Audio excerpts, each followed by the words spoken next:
Hi guys, welcome. This is going to be my first podcast. I'm from Death by Horror, and I am here with David, the owner of the Wrestling Guy store in Huntington Park. And today we will be talking about two movies, The Strangers that came out in 2008 and Strangers Prey at Night that came out in 2018. We're just going to talk about what we liked and disliked about the movies. We asked, even with ourselves, we're going to keep it as respectful as possible, and we're just going to go from there. So I hope you guys enjoy. Yeah. So David, tell me what you liked from the first one and disliked about the first one. I used to watch a lot of horror films as a kid. Right. So I grew up watching Friday the 13th and Nightmare on Elm Street and Halloween. Right.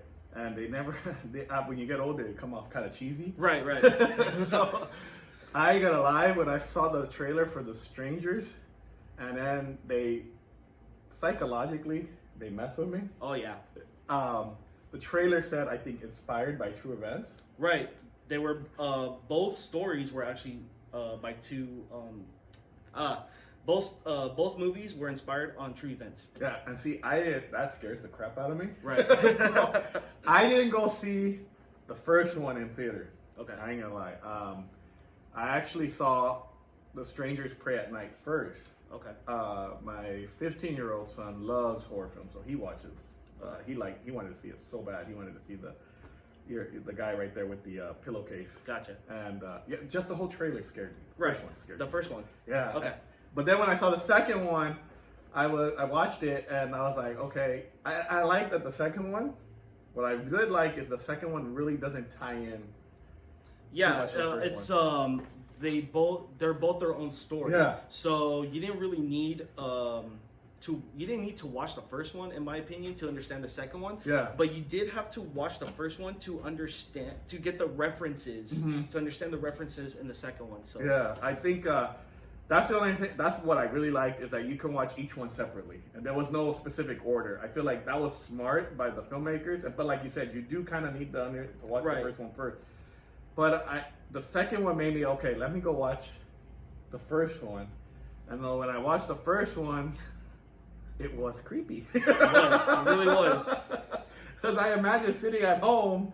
And then just somebody, coming knocking on my door and asking for a random person, and then, being stalked the whole night. And the characters themselves They were creepy. masterminds. Yeah. They were masterminds at psychological horror. It's almost they studied their entire environment, Yeah, and it worked to their advantage. yeah, Especially when you're living in the middle of nowhere, anything can happen, and that's what it was. and that's what I think.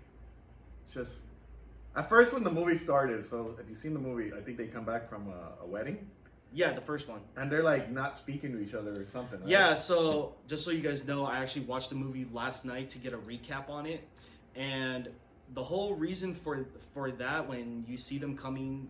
By the way, this is a spoiler, so if you guys have not seen these movies, please do not watch until you've seen them, because you guys are going to be extremely upset, because this is going to be all spoilers, since that's what we're talking about. And the whole movie's pretty much, you can't really talk about the movie without spoiling it. Exactly. So the beginning of the movie, it's these two couple who are coming from a wedding, and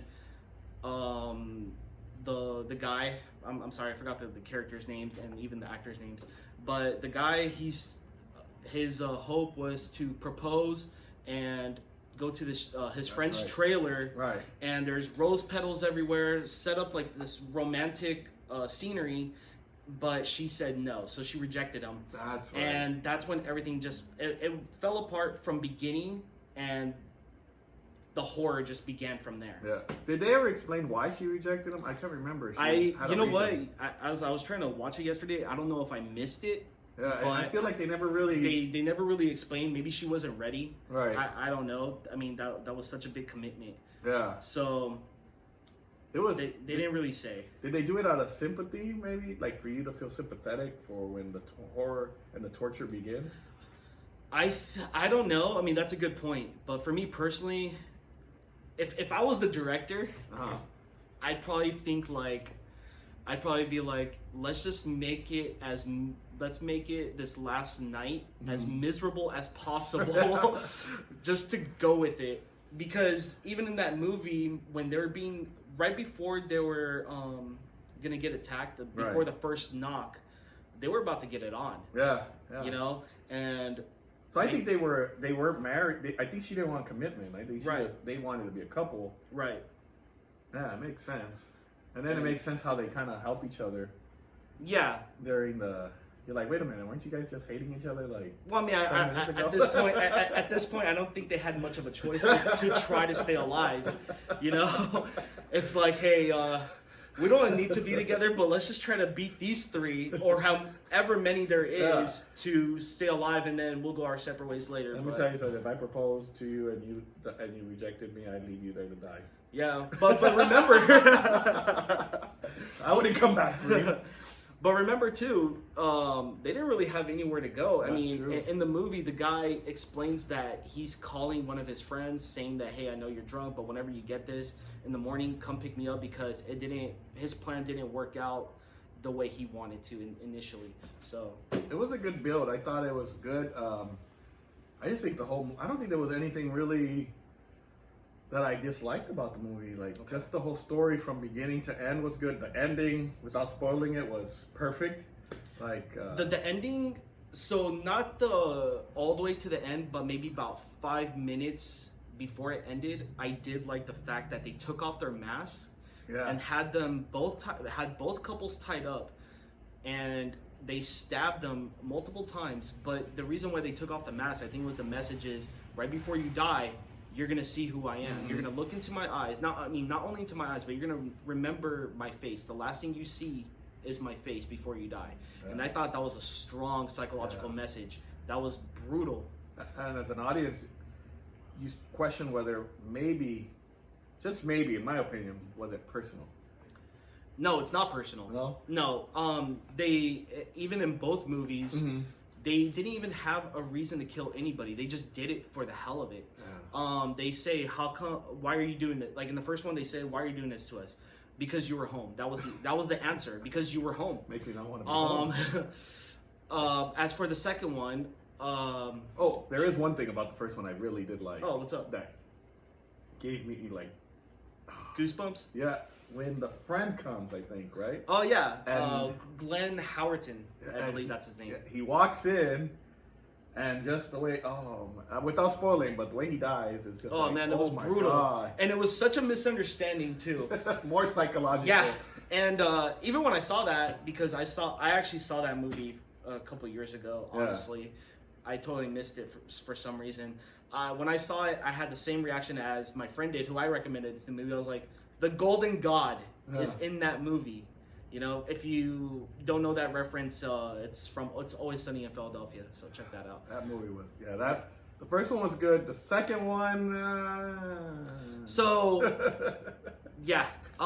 definitely so in the first one, the suspense of it, the thriller, whatever you want to call it.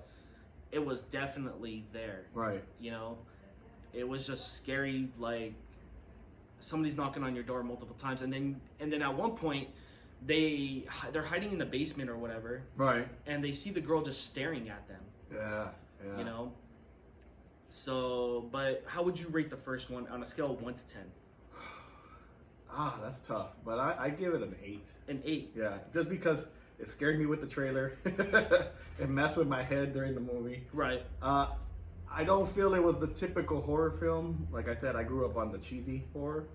So I think the fact that when you grow up with these cheesy horrors, and now you're going to something that kind of is inspired by true events. Right. I just think it's a scary movie. I think there was some flaws, but nothing big, so I'll give it an 8. So even though there wasn't big flaws, in your opinion, what were the minor flaws? Like what whatever you didn't like about it, like nitpick it. What would it be? I wish there was a little more explanation on why she didn't want to, and why she didn't want to, but then all of a sudden they were gonna sleep together. I think that didn't make sense. I did like the fact that I guess the whole point was even though she rejected him and he was hurt, he came back. but I think a vindictive man would have said "hasta luego" and left her to die. I also think the ending. Well, I thought it was a good ending. I said earlier perfect. I meant to say good.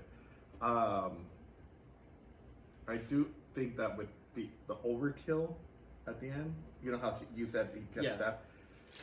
I just didn't like the last little final jump scare at the end. You know, oh, when she yeah. I just thought like it would have been better if at the end. Well, spoiler alert, if the kids would have walked in and just seen them there. I think that would have been a bigger impact. Like they were just all dead already. Yeah, instead of having that final jump scare. And you know what? I totally agree with that. Just because it's like, okay, so what actually happened then after that?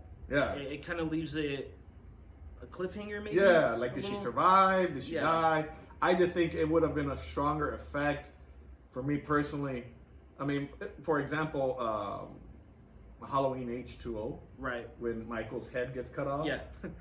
I think it, supposedly. But walking out of the theater, it just left that impact on me because the whole movie, it was like, okay, Jamie Lee Curtis got her payback. Yep. And you thought it was over, and you know. It's never over. It's never over, but you thought this is it for Michael Myers. Right. I think with, not saying it's the same impact, but I think if they would have just left it where the kids came in, seeing all this blood and all this, you know, and not her jump scare. Maybe a jump scare would have been like if she would have like if they would have accidentally touched her hand. Right. But I just didn't like that because I just feel like it was like one little cheesy thing to make you scared before you leave the theater. Yeah. I think I wanted to leave more with like I felt their pain throughout the whole movie, and I think it would have been more heartbreaking just to see them. And I totally agree with that. Maybe a frame could have fell over where like their picture, you know, fell out or something. You know, I don't know. I thought it would have been better.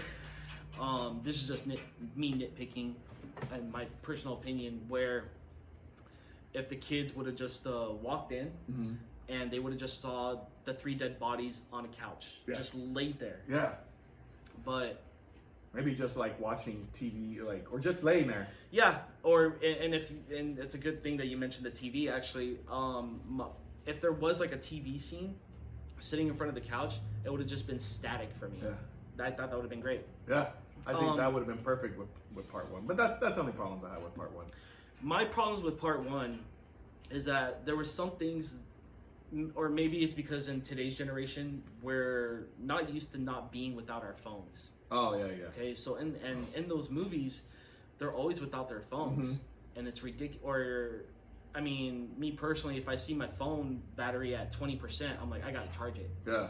Where she's like, oh, my phone is completely dead. Let me charge it. Yeah.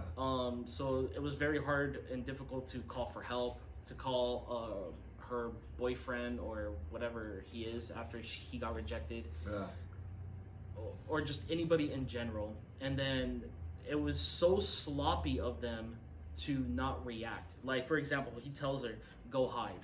She doesn't even go hide right away. She goes outside in the open into the front yard or the backyard, or like just right in the front, and she just sits down and collapses and breaks down emotionally, and she's just sitting there outside. And I'm like, what the hell are you doing? You know, go grab a weapon. Yeah. Go hide. Do something, you know, anything. Yeah. And the one time she does pick herself back up and goes on the hide, she trips and falls. Yeah. And now she's on her knees, and they're just watching her at this point. And they're toying with them. Yeah. I remember this one scene when I thought it was hilarious. She's hiding in a closet. I think it's somewhere in the kitchen. And the man in the mask, he comes in, and that's actually the person's name of the character. If you go on Google and you want to know what their names are, it's Man in the Mask. So the man in the mask, he's walking around and he's not finding her while she's hiding in that little closet. Right. And then he goes back into the room, but then Dollface comes in and she just kind of sneaks up on her, and it's a jump scare scene. Yeah. So he knew where she was, and I just thought it was funny that he comes in looking for her, and he's just like, you know what, screw this. He literally sits down and he sits down at the dinner table and just like That's right. just hanging out as if nothing is going on every day. I'm tired from work, you know, and I thought that was hilarious. Yeah. But that is such a psychological attack to the person without even knowing it and realizing it, because they're just sitting there watching you. And you think that they're not seeing you because you're hiding, but they know you're there. They can hear your breath. They can hear your footsteps. They hear everything, and they are the masterminds of finding you.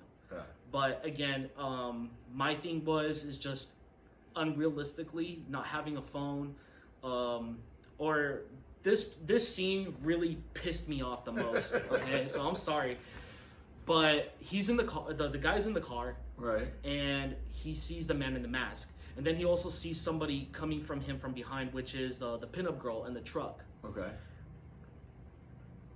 You would think that he would say, you know what, screw it. These guys are trying to kill me. I'm going to run this guy over. Yeah. No, he hesitates and gets hit. Oh. And then he gets out the car.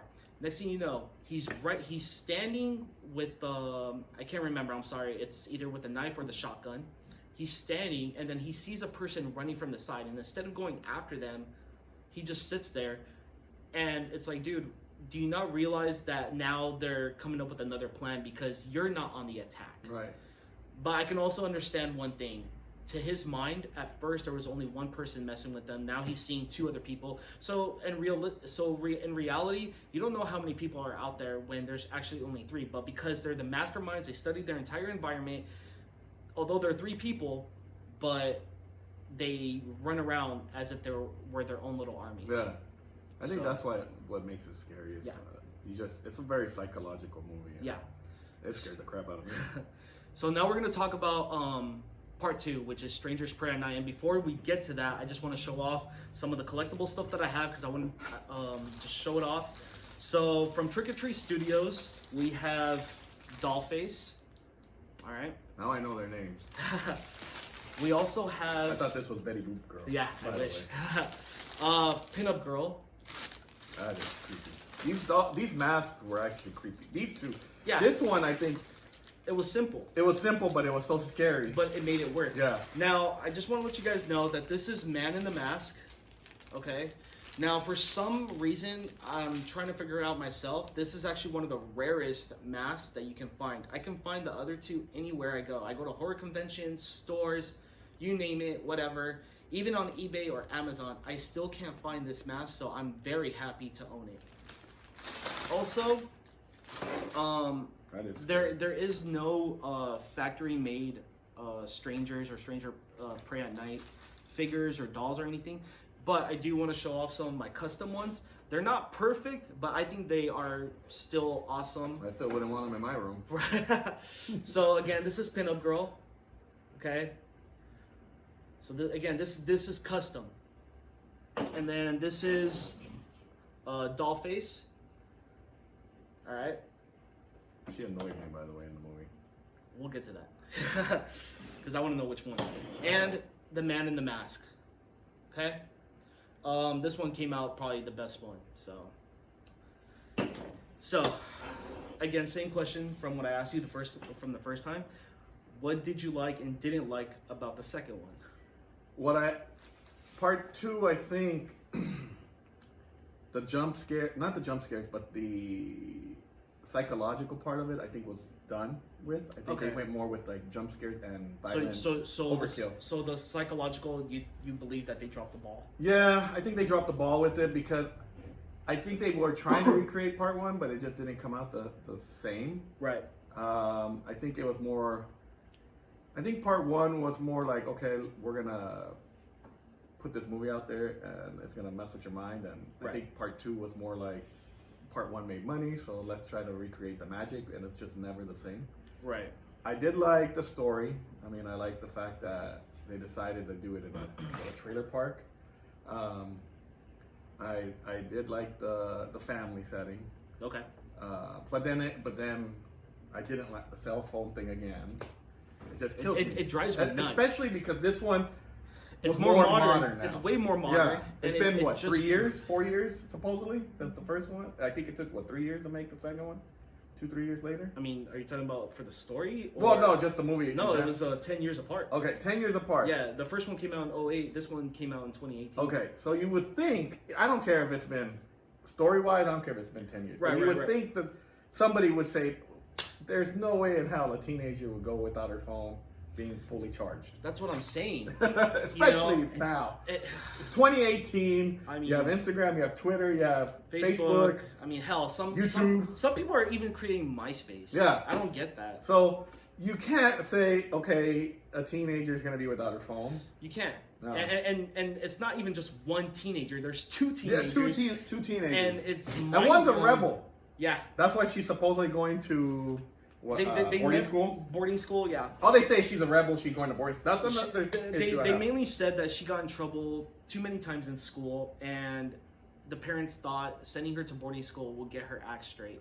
But unfortunately, things took a turn. I don't think you have the same sympathetic feel for the family as you did in the. So for me personally, I felt more when the. So spoiler, if you haven't watched part 2, watch it. But all of it's gonna be spoiler, guys. Yeah. All of it. I felt bad more when the dad passed. Me too. Than the mom. It did kind of like, wow, that's kind of messed up how they killed the mom in front of. That really pissed me off though, because it just made no sense how she didn't even try to get out of the restroom. Like I would have. No, I understand that. Here's my thing. So the scene that we're talking about is when Dollface is killing the mom, and well, she's trying to kill the mom and the daughter. Yeah. And they go through the rooms. They have nowhere to go, so they're stuck in the bathroom. Unfortunately, the bathroom roof has a window. So, as a parent, you want your kid to go out first for safety, right? So the daughter got out. The mom stayed behind because she got stabbed on the side. Right. My thing was, how come the daughter didn't jump down, go around and back into the house with a knife and stab the other girl from behind, or at least try to defend, and then it could have been a 2-on-1 assault. Yeah. And see, man, wrestling, you like, you know, but there's a couple editing errors. Well, there's one editing error I caught too, which is, I believe, if I'm not mistaken, I can't remember exactly, but there's a scene I think where Man in the Mask, right? He had just killed. He was just chasing the dad and the brother, and I think there's a part where the daughter's walking around by herself trying to hide, and after he had just ran them off into somewhere, he's all of a sudden where she's at. Yeah. So I catch little things like that, and it's and you know what? The smallest details in a movie can either make or break the movie itself, or at least the scene. Yeah, I think just the sympathy wasn't there in part 2. The logic wasn't there completely in part 2. It seems like there was a couple things that just never made sense, editing wise. I was disappointed that they supposedly killed off 2 of the girls. They all killed. They all died.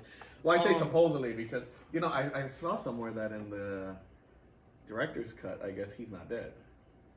Oh, that can be. See, there's theories behind that actually, and we'll get to that in a couple minutes. I do want to talk about this one scene. I want to get your take on it. That because you saying the psychologically dropped the ball. So my question to you is, I did like the soundtrack though. Go ahead. Oh, I actually have it. I should have brought it. Yeah, that soundtrack kicks ass. All right, go ahead. But I wanted to ask you because there's three villains. Right. Each of them are their own character. Yeah. So, I did like that about the movie. They kind of gave them more personality. Right. So psychologically wise, who was the strongest and who was the weakest? Oh man, I think the weakest was probably Pinup. I agree. I thought Pinup was more. I felt like she kind of was. Actually, no, sorry. I disagree, but go ahead, and I'll put my perspective in it. I thought Pinup, because I think she's the first one that gets killed, right? She is. Yeah. So I thought for some reason I felt like she was more she wasn't as aggressive as the other two. See, I thought. And that's how I felt between the two. In part one, I felt Pinup had more screen time than Dollface. Yeah. But in part two, Dollface had more screen time in part two. And I think in part one also, they showed no weakness. I think it was like they were all on the same page. No sympathy. Yeah, and this one it seemed like they tried to, like, I don't know, like they gave them personalities, but at the same time they made them a little weaker. Except for the man in the mask, he came off just like an asshole. Yeah, my thing is that psychologically wise, I did like Pinup more in part two. Yeah, I felt that psychologically wise she was stronger. However, Dollface was setting up the traps. No, that's true. In my opinion. I think I would have been more scared from Pinup is this one, right? Yeah. Okay, so I would have been a little more scared when what is it, when she was hiding in the tunnel? The tunnel. But they gave it away in the I think that's what messed up part two. Ooh, yeah. You know, I think the trailer gave away too much. Yeah. So when you saw the movie, it was like, oh, I saw this already in the trailer. Especially when the character doesn't have a lot of screen time. Yeah. You want to... And I totally get that, but... Do you remember the scene where the brother was being attacked by Pinup when he was by himself in the little shop? Right. And she was messing with him by turning on all the machines. Right. So that's why I feel that she had better psychological scare tactic rather than Dollface when Dollface was setting up the traps. That's true. That's true. So that's just my take on it. I think you're right. I think you're right, actually. But I did get mad at the brother. That one scene where the sister's yelling at him to shoot her. I'm like, you just killed my mom, and I think the dad is dead now already by the time. And he doesn't shoot. Yeah. At least he could have shot and missed. Yeah. But I just think that he just didn't have it in him, you know, until later because he actually did kill Pinup. Yeah. And this is the funny thing is too, he didn't even want to continue on killing or any of that or even fighting for that matter because once Man in the Mask came up to him, he even said this, like, I killed one of your own. How does that feel? Now leave us alone. Yeah. That's not gonna happen either. And the brother was about to die in the pool. Yeah, yeah. But his sister found him. And she told him, you know what? You hide here because you ain't going nowhere with that stab wound. And it was a pretty deep cut. Yeah. And I think part two was more commercial. It was more of a commercial. I still personally feel part two is better. Do you? Me personally, yeah. My son agrees. My son likes part two. I think it's mainly more for the slasher reasons. That's what I'm saying. I think it was more gruesome and like more horror film, right? Rather than the psychological suspense thriller. Yeah. So in a way, they're both completely two different movies, just same villains. I did feel like in part two they made Man in the Mask feel more like he was the leader than they did in part one. Oh yeah. Part one they seemed like they were all level, like, you know what I mean. And part two seemed like I honestly feel if we're looking at it on who was the leader and who the followers were, I do agree with you that they were all leveled in part one. However, if I did have to pick a leader in part one, it would definitely be Dollface. Really? Yeah, it would definitely be Dollface because the way she was running from the side, the way that she kept on staring at them, the way she kept on, the way she even approached her knocking. Yeah. She's keeping the eye on everybody. Yeah, you know what? I can see that too because, you know what? I forget. That's why, like you said earlier, the little details that sometimes somebody doesn't catch make sense. Right. And I didn't realize that. And it does kind of come off like that she's in charge and they're like following her lead. Exactly. Like she's the, like Man in the Mask and Pinup is the dogs and she's the owner and she goes sick 'em. Yeah. You know? Yeah. And they go after him. Yeah. And part two, it seems like, no, he's the one now calling the shots. Yeah. Which could also play into part one, like saying that he liked it so much that, you know, he enjoyed it that he decided, it's actually funny. It's actually funny because the actors who played Pinup, Dollface, and Man in the Mask from part one are different actors than part two. Really? Yeah. I did not know that. Yeah. You know what? looking back at it, you could kind of see the mannerisms are different. From Right. All that from the actors.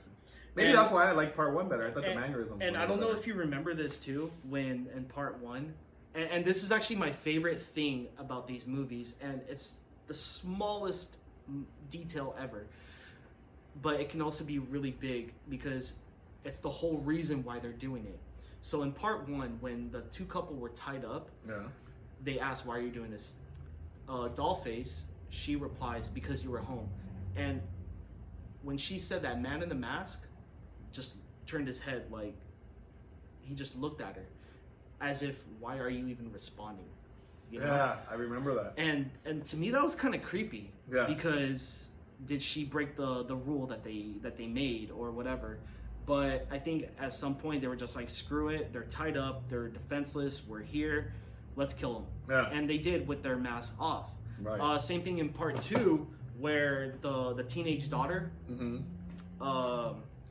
she had a shotgun and went up to Dollface and says, "Why are you doing this to us?" And she says, "Why not?" Yeah.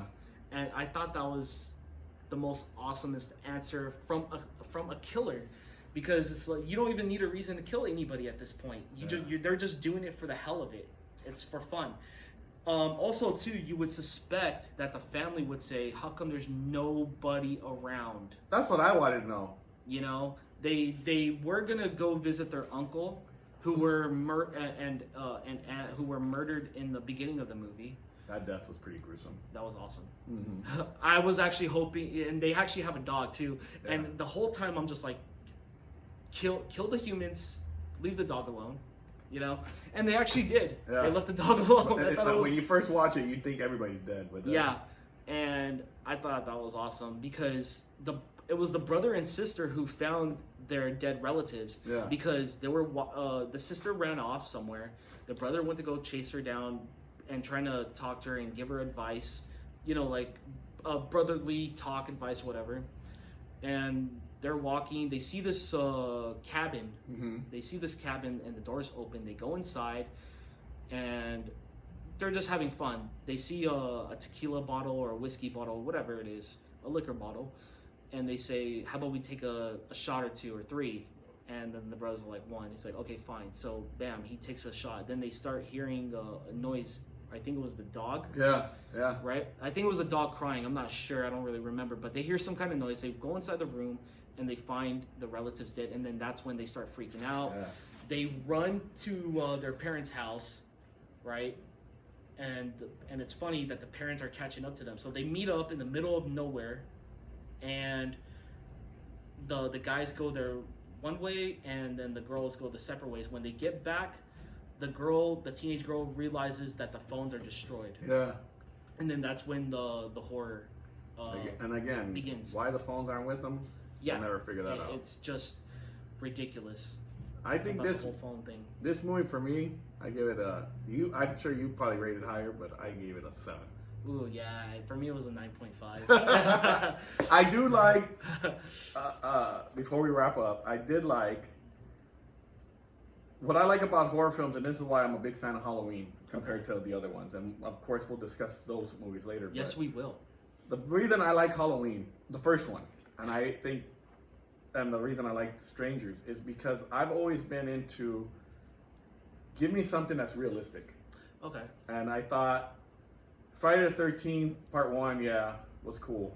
Nightmare on Elm Street was scary because, you of your dream. But Halloween always felt like, what's to keep a guy from breaking into some store, putting on a mask, and actually terrorizing people in the neighborhood? Yeah. So that's how I felt with The Strangers. It was like, this is something, you could see this on like a Criminal Minds on TV, but I can actually see this on making the news. Like, there's 3 people, 2 women and a man going around torturing, just murdering for the fun of it. And I felt like that's what made the movie, the series, good for me. And I think that's awesome too. But I personally feel that there should be an origin movie of those 3. Maybe there were 3 kids who stuck together through elementary, middle school, and high school, but they got teased. Yeah. They were bullied. Yeah. And eventually they just said, screw it. Yeah. Let's just kill everybody. I think that would be perfect. I think they need to do a prequel just to kind of Yeah, understand and it doesn't even need to go down that route of what I just said. I just want to know why. Yeah, just something like what made them turn out to be this way, or another personal idea. Maybe one of them was in their home and they got robbed, and that person had to kill one of them. Like let's say Dollface, right? Yeah. And in order for her to survive, she had to kill it, and she kind of got that thrill. Yeah. So maybe she tried killing. So later on, maybe she tried killing criminals. Yeah. And then later on, it just kind of consumed her and just started killing whoever. But those are just ideas. I mean, they're not nowhere near in the movie. It's just more of an origin idea. So just don't give me the Rob Zombie Halloween. Just don't let Rob Zombie do the prequel. I like Rob Zombie, but no more prequels. Okay, first of all, Rob Zombie's Halloween, in my opinion, was great. I don't mind the movie, but we'll end it on this note. But he brought it up. Don't give me the stripper story because I'm sick of it. So, you wanna take us out now? No, we're leaving that in. just so everybody knows where David's mind is at. I don't want no stripper story. I don't want them to be murderers because their mom was a stripper. That's all I'm saying. Don't give me that story. Because I can go either way. I would rather, if they did it that way, I would rather just like you said, maybe have them experience something. But don't give me the stripper story because I think that killed Michael for me.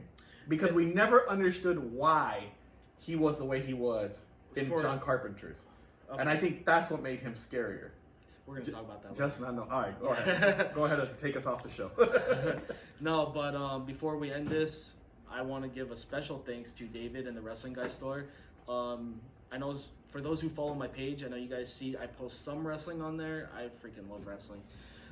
So for me, it's a fun thing to do, to incorporate both things that I absolutely love, horror and wrestling. You just can't beat that. Like, you can't. Mm-mm. And Star Wars. I love Star Wars. But that's all another thing. That's for another day because I won't say anything. But again, I just want to thank David and the Wrestling Guy Store for taking the time and the opportunity to meet with me and help me do this. And hope you guys enjoyed. Hope you guys. We are also looking forward to hear your opinions and thoughts. Also, keep in mind, keep it respectful. And trust me, it was hard for us. Yep. And we'll get back to you guys as soon as possible. Thank you.